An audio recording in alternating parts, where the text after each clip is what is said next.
In this video, I just want to remind you that as you're coming up to do a parallel park, obviously throw your signal on to the right nice and early if you're going to be parking on the right side of the road, if you're not on a one-way street.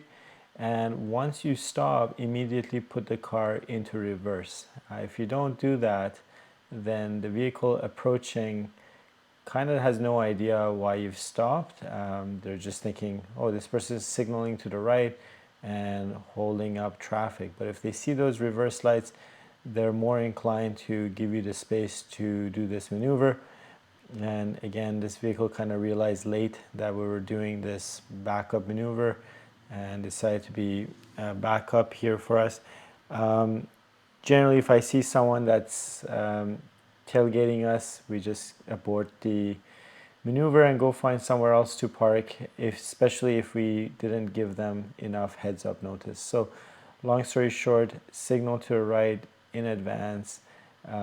When you stop, put the car into reverse, then do your steering, then do your 360 check prior to looking out the back window before reversing.